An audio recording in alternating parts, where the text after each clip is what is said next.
comparer Payet et Morgan Sanson, c'est ce qu'on va faire. Alors attention, c'est pas de manière de comparer les carrières, de manière globale, d'avoir un avis définitif. On pense bien sûr à l'Olympique de Marseille, à la forme actuelle de l'Olympique de Marseille. Est-ce qu'il vaut mieux mettre Payet ou Sanson? C'est la problématique que je vais vous poser, messieurs. Elle est très simple parce que Morgan Sanson était le meilleur joueur hier sur la pelouse à l'Olympique de Marseille. Donc la logique voudrait qu'il reste dans l'équipe. Problème, il remplaçait Luis Gustavo suspendu. On va quand même pas dire à Luis Gustavo, t'es gentil mais tu as perdu ta place, c'est le jeu, tu n'avais qu'à pas être suspendu, reste chez toi. Non, bah non, parce que c'est le meilleur joueur de l'effectif tout court. Donc comment faire? Parce qu'on doit quand même jouer à 11 hein. Et l'élément le plus susceptible de sortir, bah tiens, ça peut être Payet qui a été le premier à sortir. Tiens Greg, on a fait un petit tableau de stats. On sait que vous avez un partenariat, les stats avec Opta, et vous êtes assez précis. C'est avec d'ailleurs les stats que vous parvenez à calculer les notes et à définir une performance sportive par rapport à des stats.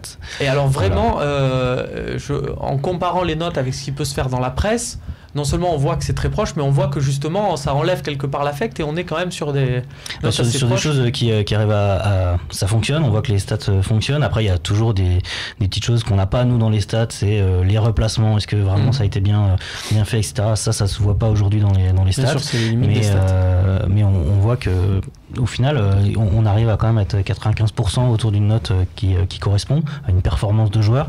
Donc ça c'est bon. Après comparer Sanson et Payet, moi je trouve qu'ils sont plutôt complémentaires, donc moi j'aimerais trouver un modèle où ils jouent ensemble quoi.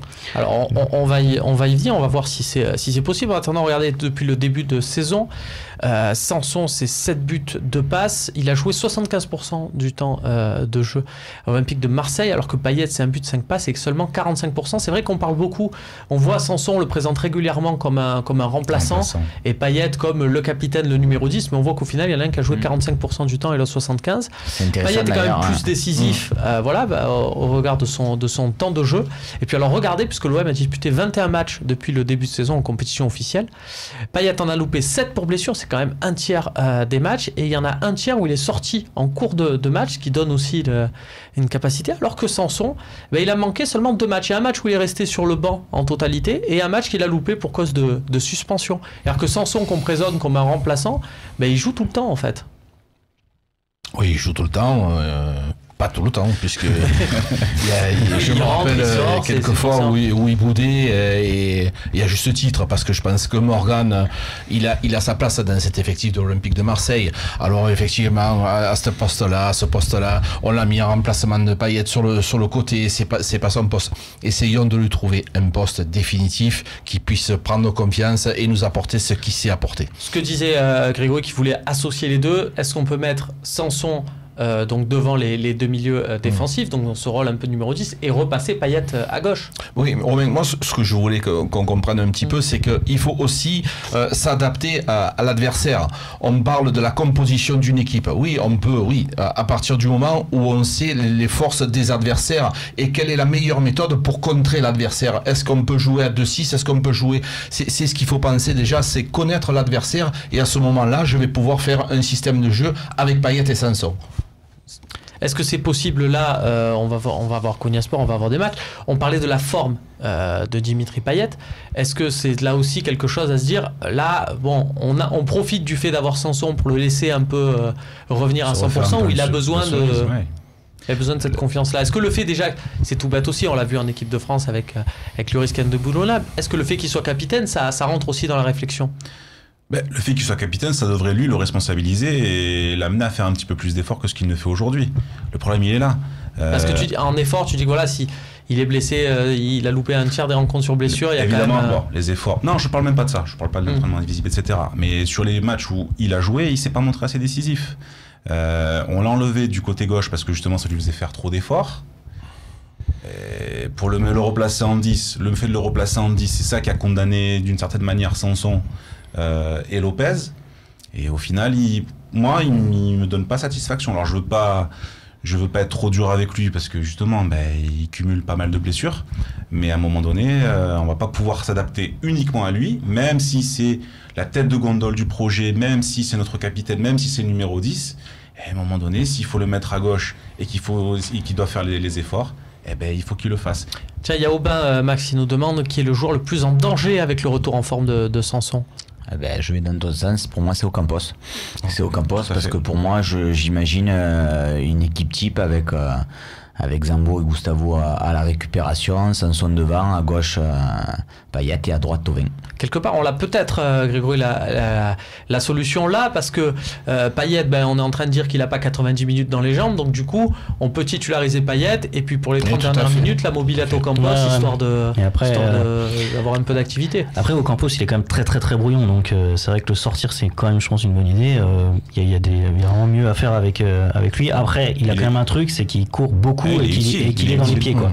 Donc quand on a joué contre Paris, il a quand même été vraiment un bourreau de travail, et c'est un peu grâce à lui que c'était un peu... Comme tu le disais si bien, de toute façon, ça dépend des matchs. Ça dépend des adversaires, exactement. Des adversaires et puis il faut arrêter de se focaliser sur les 11. On joue à 13. C'est pas parce que tu commences pas, tu peux commencer avec ce système de jeu selon l'évolution du score, selon l'évolution. Tu peux faire rentrer un joueur plus offensif, plus défensif. Il faut penser qu'on est 13. Moi, je suis de là, tout le genre, mais l'équipe type, oui, d'accord, c'est celle qui commence. Et celle qui finit, c'est rarement la même. Donc voilà, essayons d'avoir 13, 14 à 15 joueurs. Je trouve qu'en ce moment, ça marche très bien. Voilà, Payet ou Sanson ou Payet, oui, Ocampos. Actuellement, c'est vrai qu'Ocampos, il est un peu brouillon, certes, mais il nous a apporté énormément. On avait fait ce débat à la précédente émission, on avait trouvé quand même Ocampos vachement intéressant.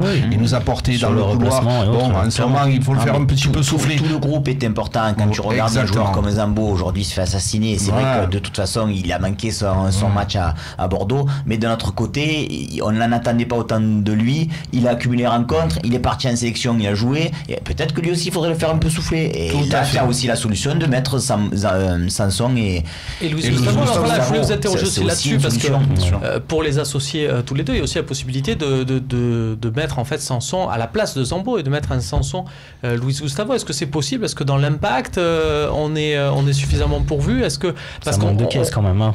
Pour Sanson, c'est un peu, je trouve un peu léger par rapport au physique de Anguissa. Hein. Quand Rudy Garcia en parlait, quand ils ont joué contre Nantes, en disant vous avez vu, ils ont que des molosses, forcément je mets Zambo. C'est pas étonnant, mais physiquement, ça me fait un peu plus peur au milieu, sachant que le milieu est pas super, quoi. La caisse, il a, mais je trouve qu'il a pas assez d'agressivité. C'est peut-être l'illustration sur le premier but, c'est ça. Parce que c'est vrai qu'on tombe tous sur Zambo, mais il manque un peu d'agressivité quand même. Mais de toute façon, si c'est Gustavo qui a la place de Sanson, à mon sens, hein, le ballon il n'est pas perdu. Donc où il récupère le ballon, pas à venir lui mettre il n'y a pas but et le match il n'est pas le même. Hein. Donc après, et ça pour moi, on appelle ça des passes interdites. Oui, dans des systèmes de jeu. La passe aussi, elle devrait être interdite parce que tu te retrouves dos au jeu, tu sais pas ce qui tire dans le dos. Une passe latérale en plein cœur du jeu, ça devrait être interdit. C'est une faute de Zambo Anguissa, il l'a faite, ok. Sanson il court sur le ballon, voilà. Bon après tu prends un but, c'est arrivé. Je pense qu'on a fait quand même un très bon match. Et pour revenir au système de jeu, je pense qu'on peut faire souffler un Zambo Anguissa, faire rentrer Morgan. Si ça va pas bien, rentre Zambo. Voilà, on n'a pas 11 joueurs tout le temps au même poste avec le nombre de matchs qui arrivent. Le schéma il a évolué pendant le match, c'est sûr, mais on a quand même vu que quand il était devant et qu'il était plus à sa position offensive, il était plus à l'aise quand même. Oui, mais plus son registre, quoi. Sauf que Bordeaux commençait à être fatigué. Parce que si tu te retrouves que tu n'as pas de numéro 6, de sentinelle devant une défense qui est pour moi très faible entre Rami et Rolando, c'est très faible, et si tu n'as pas de numéro 6, là tu t'es retrouvé avec les Girondins de Bordeaux fatigués, ça t'a permis de faire remonter Morgan Sanson. Si tu commences le match avec Morgan Sanson en haut, oui, parce qu'il n'y avait plus personne à la fin en récupération, Bordeaux pouvait placer des contres, on a eu de la chance de tomber sur un. Déjà ça permet de voir effectivement la différence entre à domicile et à l'extérieur, parce qu'à l'extérieur tu peux très bien jouer avec Gustavo et Zambo, alors qu'à domicile tu pourras peut-être te permettre de mettre Sanson. Mais par contre c'est le problème, c'est ce que tu disais, c'est-à-dire qu'à un moment donné Sanson, on va un coup l'utiliser peut-être en 6, en x8, un jour en 10, et je suis pas certain qu'aujourd'hui Rudy Garcia ait envie de le positionner réellement à un poste. Il va peut-être continuer à l'utiliser un peu. C'est l'avantage d'avoir un joueur. Avec cette série de matchs, en tout cas, ça sera pas de trop. On parlait, et Jacques, tu parlais de cet intérêt d'avoir 13-14 joueurs comme ça en permanence. On en a 3 en défense qui tournent un peu, mais qui vont peut-être être amenés à moins tourner. C'est Rolando, Abdenour et Rami. On en parle tout de suite.